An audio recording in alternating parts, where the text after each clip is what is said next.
asentado sobre 1.300.000 metros cúbicos de petróleo.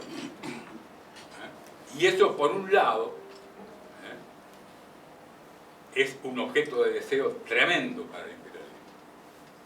Pero por otro lado, le da un poder, ¿no es cierto?, que de ahí se establece su vigencia internacional. Hoy me acaba de decir Guerrero que eran 130 países árabes, según una agencia israelí, están homenajeando a Chávez. 120 actos. Actos, no países. Actos. Es decir, 130. Bueno, es decir, que es evidente que la expansión política del fenómeno Chávez, no es una casualidad, no hay una expansión mediática inflada, sino que Chávez ha construido un punto de partida para que nosotros tratemos de desarrollarlo.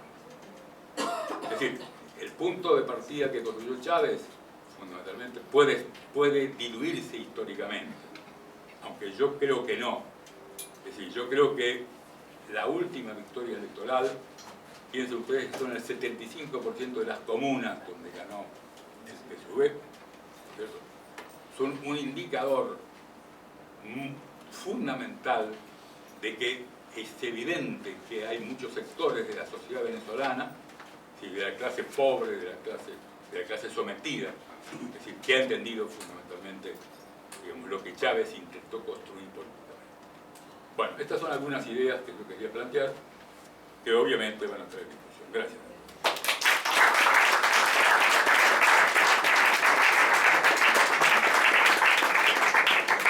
Bueno, ahora le vamos a dar la palabra a Modesto, pero como yo veo la dinámica que está tomando esto, no vamos a leer lo que nos han mandado, vamos a tratar de publicarlo o en Rebelión, o en la Jaine, o por Argenpress, y no quiero dejar pasar sin agradecer, bueno, a Valentina, la compañera que está allí sentada, por el trabajo de traducción, y a Jesús por la tapa, que está por allá. Jesús hizo un trabajo especial.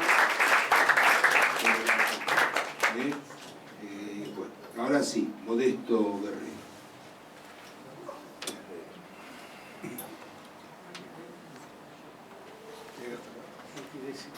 Mario, ahí el oficial.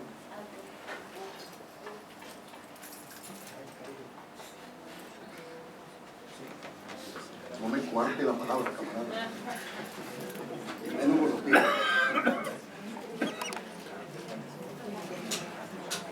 Fuimos convocados para presentar un libro colectivo de autores diversos en edad, en formación, en corrientes de origen y en conformación personal. Eso ya de suyo es polémico. Pero un libro, si no es polémico, no es un libro, es una Biblia. Entonces es natural que el libro contenga lo que explicaron los autores del libro. Y si estuviera Mesaro acá, carajo, lo que sería esto. Y si estuviera Petra, que tiene una particular manera de debatir, coño, esto sería un aquelarre.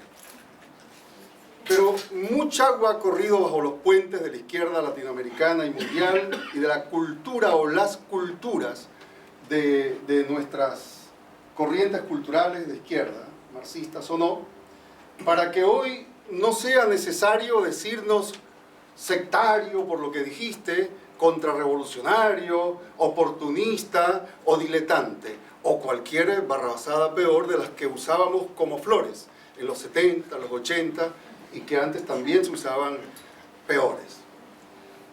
Nos comprendemos más porque la realidad, entre muchas razones, nos ha pateado la cabeza muchas veces, y este proceso bolivariano es una pateada de cabeza, como lo fue en su momento, en su mejor momento, el proceso boliviano, y como fueron todos los procesos revolucionarios. Una revolución que siempre llegan a deshora, no es más que el rebulicio que una buena parte de la sociedad tiene que hacer cuando ya no le queda otra. O sea, se hacen las revoluciones o los grandes procesos radicales cuando ya quedan pocas fuerzas. Y esa es una contradicción de la historia, y no vamos a acusar a la historia de hacer contradicciones. Así llegan, así son, uno las asume o no las asume, y se aparta a escribir en sus diarios de manual o en su café de opinión y reflexión lo que le da la gana, y el proceso sigue por otro lado. En ese contexto es que yo respeto mucho lo que han dicho los compañeros, camaradas y amigos que están sentados en la mesa, pero no por un acto demagógico, a ver cómo acá acomodamos, entonces pasamos de las acusaciones sectarias al compadrazgo fútil, tonto y escuálido. No, es porque creo que por muchas o pocas diferencias en información, en contextualizaciones, en dinámicas no siempre completas en la visión que se dio en los casos más críticos que aportaron ellos, o incluso en algún concepto, alguno por ahí suelto, podamos tener diferencia. Lo maravilloso es que tenemos la diferencia y podemos abordar un proceso revolucionario homenajeando al que fue líder de ese proceso revolucionario. Y podemos asumir ese proceso revolucionario como nuestro, no como ajeno, de la manera que lo han asumido muchos, lamentablemente muchos grupos o partidos de la izquierda que son honestos luchadores en su campo, pero no comprenden revoluciones que no sean las de bolsillo, y cuando aparece una que no se parece a la que llevan en el bolsillo, entonces se apartan buscando la clásica que encaje ahí en el texto pequeño y en la letra chiquita del modelo que aprendieron o los modelos que aprendieron y de los que no se apartarán porque entran en crisis moral o en crisis existencial. Esa es la ventaja de discutir con revolucionarios, a quienes considero mis hermanos mayores en muchas cosas, y sin la contradicción esencial de estar en contra, opuestos por aquello por lo que no se puede estar opuesto. Entonces muchas de las críticas que se hicieron en la revolución, yo no soy el defensor de la revolución bolivariana, no estoy acá pagado como abogado político ni del gobierno ni de la revolución bolivariana, o la revolución bolivariana es el nombre periodístico de un proceso que a veces fue radical y a veces no lo fue. Y el gobierno bolivariano, si algo no le gusta, es lo que yo escribo y digo todos los días en la prensa. Ayer me dice Hugo que reprodujeron lo que dije en una entrevista por CNN, la reprodujeron en Telesur. Yo me alegro, no voy a acusar a Telesur de que está capitulando a mí, no, me alegro de que puedan reproducir una opinión que no es de acomodamiento, porque no entiendo las revoluciones o los procesos y la participación militante en ellos, desde el uso de la palabra a la acción, la organización, sino es con la única manera de hacer avanzar un proceso orgánico vivo, sea una revolución u otra cosa, o como la familia, que es la crítica permanente. Pero 60 o 70 años de instalación cultural de un fenómeno del siglo XX, que fue el autoritarismo dentro de la izquierda, importado de otras culturas extrañas, convirtió la crítica en pecado y el cuestionamiento en sospechoso. Y si en algún país uno es sospechoso antes que se demuestre lo contrario, es en este. He militado en 4 países y he vivido en 7 y jamás, y siempre hice lo mismo, se me acusó de ser agente de la CIA o sospechoso de agente de fuerzas internacionales oscuras, como en este país. Pero ¿quién me mandó a meterme en estas cosas? Punto. Me las aguanto como cualquiera se aguanta y asume sus responsabilidades. Dentro de 50 o 100 años, cuando los historiadores y estudiosos sociales se pregunten qué es América Latina, tendrán que volver 50 o 100 años a este punto de la historia del continente y del mundo y evaluar que aquí cambiaron muchas cosas, en algunos casos demasiado, algunas cosas, para que Estados Unidos esté tan preocupado por esos cambios y que se haya conformado, luego de 50 años de la Revolución Cubana, y la conformación de figuras y líderes importantes, sobre todo el connotado Fidel, que es una figura transhistórica, una nueva figura de la izquierda. ¿Hace cuánto no se conformaba una figura de izquierda que reivindicara, en la medida y con las limitaciones de su caso, la izquierda, el socialismo, la rebeldía, el antiimperialismo y todo lo asociado a eso? Hace 50 años. ¿Y saben cuántas corrientes revolucionarias, cuántos actos revolucionarios, cuántos cambios hubo en este medio siglo último antes de que surgiera ese caballero y el proceso bolivariano, más el ecuatoriano, más el boliviano? Muchos. Basta recordar la revolución sandinista, la maravillosa revolución sandinista. Demolieron una dictadura de medio siglo. Si eso no tiene valor, estamos locos si no reconocemos eso. Pero no brotó un personaje del estilo de Chávez que no hizo una cosa como los sandinistas a esa escala. Paradojas de la historia.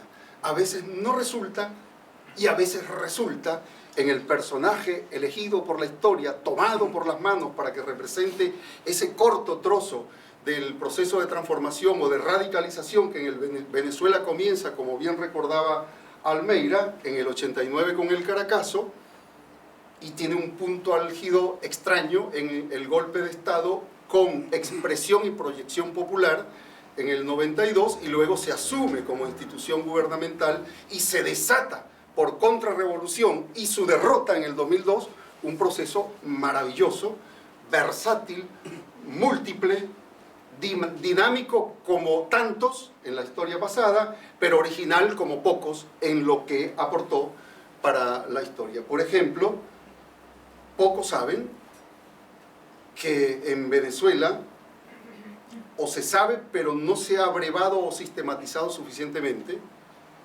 el diario más leído del país no es de la derecha comercial o burgués y no es del gobierno. Es un diario electrónico que tiene la extrañísima formulación y récord periodístico de ser el más leído del país. Es chavista y al mismo tiempo es crítico del chavismo, o sea, es profundamente democrático. Se llama aporrea.org y no hubo, salvo l'ordine nuovo para su momento en las tomas de Turín y algún caso en la historia, los bolcheviques en su momento, pero ya con el poder tomado, quizá algún caso anterior. No son muchos los casos que puedan mostrar un fenómeno de esos, como ese de Aporrea. Ese solo hecho, para no abusar del tiempo, sin tomar el fenómeno de las comunas o los consejos comunales que ya en Chile y en otros lugares como Bolivia se produjeron con menos fortuna en su expansión y desarrollo que en Venezuela, no sé su destino, pero un fenómeno como Aporrea no es un fenómeno periodístico. No tiene explicación sin la profundidad de la transformación social, política y cultural de que se vivió en ese país a partir del 89, 92, los grandes cortes tectónicos, sobre todo la derrota física de un golpe de Estado. Si no, no se produce ese fenómeno de 530 medios comunitarios y un diario que es el más leído del país. La derecha tiene que reconocerlo y tiene que citarla como si fuera un gran medio tradicional. Y tiene que ubicar las fuentes de Aporrea, porque a veces Aporrea da primicias que la prensa del gobierno o de la derecha no puede dar, por tener raíces sociales. Eso no es fácil conseguirlo y es parte de una gran transformación histórica. El comandante Chávez es lo mismo en otro terreno, como corporización individual o personal de un profundo proceso que se ha ido quedando en el camino. Y con esto voy cerrando, porque la revolución bolivariana ha entrado en la fase de mayor peligro en sus 15 años. Siempre estuvo en peligro porque no hay proceso de rebeldía antiimperialista o prosocialista, según el caso, que no esté en peligro, porque si no, ni el imperialismo sería bueno, ni el contexto mundial es contra. Así que es natural, esa no es la noticia, que esté en peligro permanente, pero no todos los peligros son iguales. Y lo que estamos presenciando en marcha en este momento es la nueva fase de definiciones. cuyos tiempos los marcará la relación de fuerza, las clases, la presión imperialista, la reacción de las Fuerzas Armadas dentro de las Fuerzas Armadas bolivarianas y lo que ocurra o deje de ocurrir en el contexto institucional latinoamericano. Ese secreto, que es esa fase que se ha abierto en Venezuela, no puede durar mucho, y ahí está el problema. Quienes crean dentro del gobierno o fuera, propagandistas amigos del proceso bolivariano en Argentina y muchos lugares del mundo, que hay suficiente resto, como se dice allá, para soportar y sobrellevarlo, están apostando a una ilusión que no tiene cierre asegurado. Y los que crean, por contrario, que eso está derrotado inevitable e inexorablemente, porque lo dirigió un nacionalista burgués, y es un proceso que negocia porque tiene boliburgueses adentro y porque está lleno de perversiones, como buena parte de la izquierda de Argentina cree, y algunos en América Latina, también está por la misma lógica equivocado. No hay manera si la historia es abierta y no está predestinada. Si no, sería muy sencillo. No hagamos revoluciones, no hagamos ese gigantesco esfuerzo humano. Esperemos a que ocurran y el final estará cantado para bien o para mal. Y si es mal, nos escondemos y huimos. Y si es bueno, esperamos y disfrutamos. Es la historia simple de la telenovela en la política. Bueno, eso no existe. Y en Venezuela hubo una derrota del chavismo en el año 2002. Por 47 horas fue desalojado el poder chavista en ese país. Y en 47 horas un fenómeno absolutamente inesperado para uno y otro bando. Demolió al gobierno que demolió, endeble que demolió al chavismo. Y eso no estaba previsto en ningún manual y ningún calendario.